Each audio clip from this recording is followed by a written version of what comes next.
Kyrah Whatley works full-time as a paraprofessional at the middle school she attended in Akron. She doesn't have a car, so her grandma drops her off at work each morning. A single mom to 5, Whatley has her hands full, even outside of work. And some days it can be exhausting, but at the end of the day, my kids will not be here. They really are my biggest blessings, and they are quite funny. This job has provided Whatley with a little bit of stability, but she went through a lot before getting here. She says a few years ago, while she was pregnant with her youngest child, 2 of her kids got lead poisoning in their rental, so they had to move out, leaving them homeless. They eventually found their way to Access Shelter in Akron. I ain't even gonna lie. I dreaded that decision since I made that phone call. I've never been in something like that before, and I definitely didn't want to go through that with my children, with me. Whatley and her kids spent more than a year at Access, which was not easy on her family.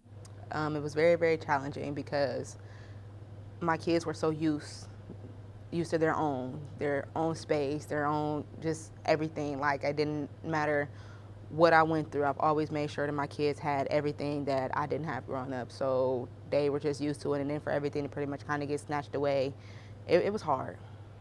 Access is a shelter specifically for women and children experiencing homelessness.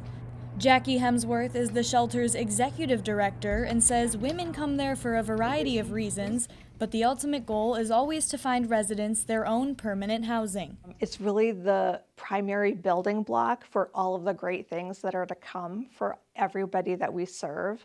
While people might be working while they're here in shelter, it's so much more difficult than when you have your own home.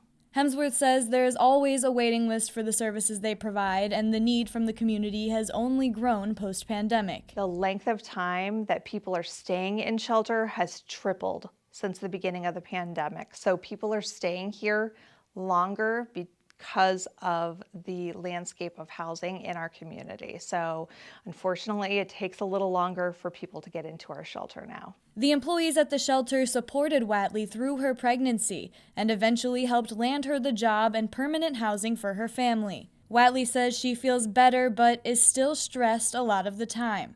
Having a home to go back to at the end of the day helps her make it through. First thing I want to do, I ain't even gonna lie, is kick my shoes off. And I run up and down the steps with the kids.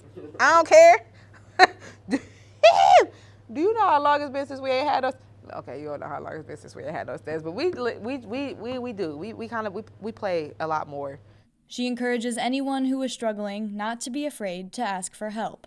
You're definitely gonna be like, okay, that is a weight lifted off my shoulders. I got this, and it is really empowering to know that you've done something that no one can make you feel bad about. You've accepted something that no one can take from you. In Akron for Spectrum News, I'm Nora McKeown.